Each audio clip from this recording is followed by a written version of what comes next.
I wake up before the alarm, which is already wrong. My body feels calibrated, like it was assembled with a checklist and signed off by a committee.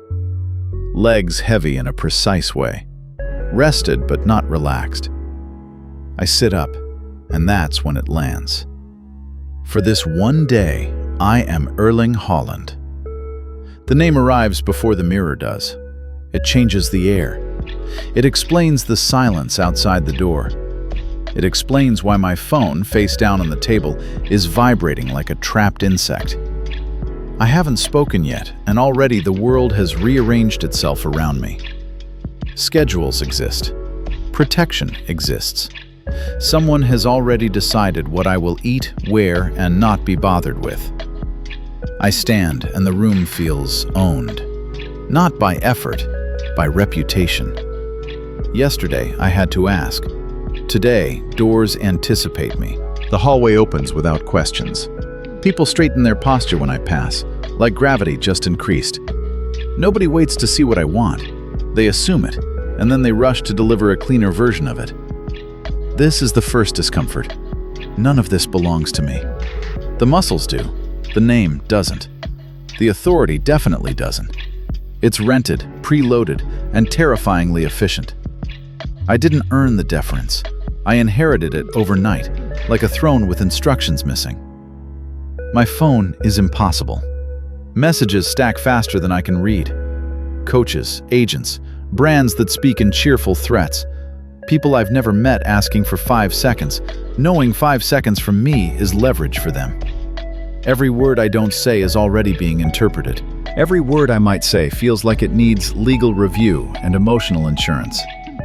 Security appears without introduction. They don't ask if I feel safe. They act as if danger is a given and comfort is optional. Assistants want decisions immediately. Not big ones, tiny ones. Breakfast timing, training adjustments, media angles. The problem isn't importance, it's volume. Power doesn't arrive as a crown. It arrives as interruptions. Inside there's a lag. My identity hasn't caught up with my treatment. People speak to me like I am inevitable, like outcomes bend when I enter a room. I nod because nodding is safe. Silence here is not neutral. Silence is a statement. There's no thrill in this, just a low-grade panic wrapped in efficiency.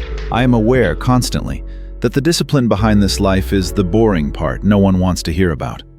Repetition, control, saying no by default. Greatness, apparently, looks like a calendar with no empty space and a personality trained not to leak.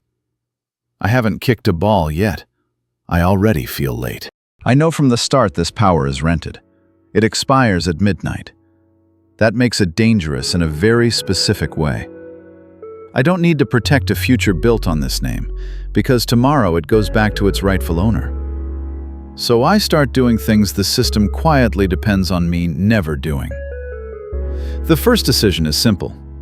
I speak without sanding the edges off my sentences. No slogans, no gratitude loops. When someone asks about the current situation, I don't dodge with optimism.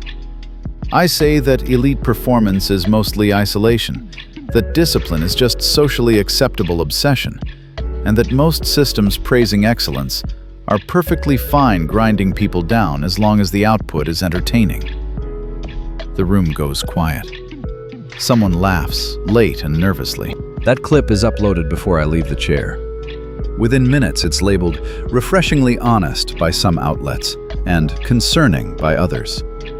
A sentence I said casually is framed as a critique of institutions, then as a threat to them. Analysts appear to explain what I really meant, even though I am available and still alive.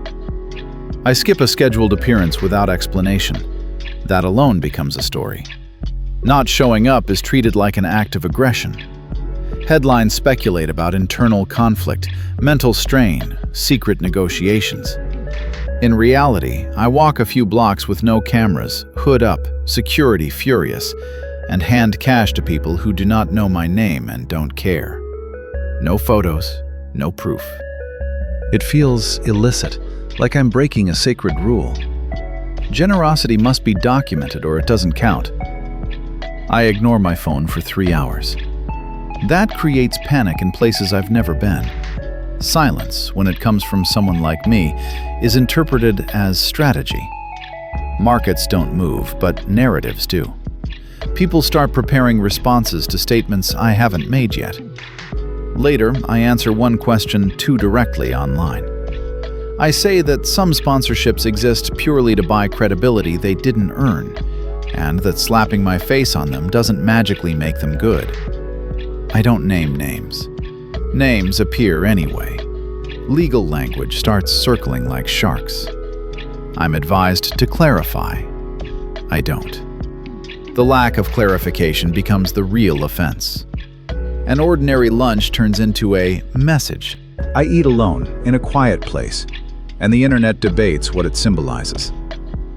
Am I unhappy? Am I sending a signal? Is this a protest? The food is reviewed. The posture is analyzed. Someone zooms in on my expression and diagnoses my relationship with pressure. I break another rule by agreeing with a critic. Publicly, not defensively. I say they're right, that the system rewards outcomes and ignores the cost. This confuses everyone. I'm supposed to deflect, deny, or dominate. Agreement doesn't fit the script. So it's reframed as irony, or arrogance, or some long game. The idea that I might simply mean it is considered naive. As the day goes on, I notice how truth behaves differently, depending on who carries it. Things said by millions every day are ignored. The same sentence spoken by me becomes a moment.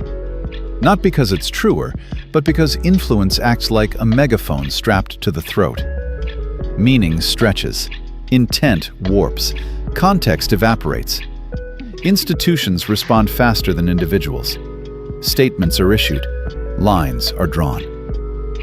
I haven't proposed anything. I've just talked. But talking from this altitude is treated as action. I'm amused at first. Then I'm unsettled.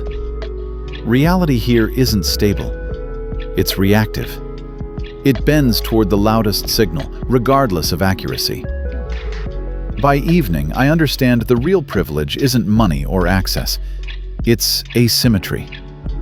I can destabilize narratives accidentally. I can create consequences without trying. That's intoxicating in theory and horrifying in practice. The system isn't built on truth. It's built on who is allowed to produce it. I didn't save anyone today. I didn't fix anything. I just nudged the machine and watched how violently it corrected itself. Tomorrow, this name goes back to its owner, and the weight leaves with it. What stays with me is the realization that power doesn't just amplify words. It replaces them. The last hours arrive quietly. No announcement, no countdown. Just a subtle thinning of the air. I can feel the influence loosening its grip before it actually leaves. People still answer fast, but not instantly. Eyes still track me, but with a fraction less urgency. Power doesn't disappear all at once. It leaks. What surprises me is that I lose influence before I lose identity. I'm still wearing the body. The name still works, but the certainty around me starts to flicker. The assumption that my words must matter begins to expire early, like a credential with a hidden timestamp. Tomorrow, the same sentence would land with a dull thud.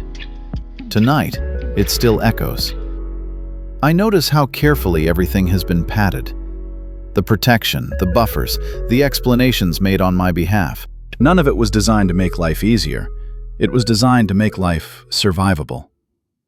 Fame doesn't erase friction. It replaces it with a higher-grade version. Pressure instead of struggle. Isolation instead of anonymity. Surveillance instead of uncertainty. Every movement today was watched, recorded, interpreted.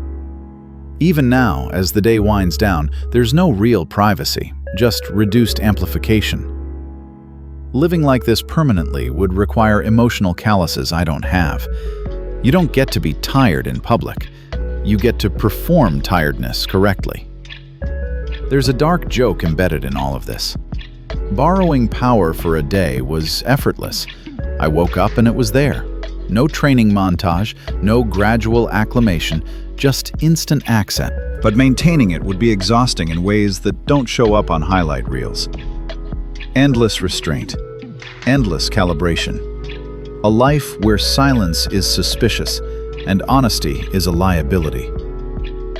I think about tomorrow, how my messages won't be returned as fast, how my opinions will go back to being opinions instead of events. Doors will need knocking again, rules will harden. I'll regain the right to be ignored, which suddenly feels like a privilege. What lingers isn't envy, it's distortion. I've seen how uneven the world is when viewed from above, how temporary authority really is, and how arbitrary the line can be between being heard and being invisible. Nothing about this power felt natural. It felt procedural, granted, revocable. When the name finally lifts, there's no ceremony, just absence. And in that absence, a quiet discomfort settles in. Not because I lost something valuable, but because I now understand how easily it can be handed out, misused, and taken away. Tomorrow, I return to normal life, carrying information I didn't ask for. Awareness without leverage, insight without amplification. And that might be the most unsettling part, knowing exactly how much the world listens, only when it decides you're worth hearing. Disclaimer. This video is a fictional satirical thought experiment created for entertainment and reflection. It does not represent the real thoughts, actions, intentions, or private life of any real person mentioned. The narrative is not a factual account, biography, or claim about real events. Its purpose is to explore ideas about fame, power, influence, and public perception as social concepts. Any resemblance to real individuals or situations is used solely as a narrative device. Viewers should interpret this video as commentary on power dynamics and media behavior, not as a personal portrayal or statement of fact.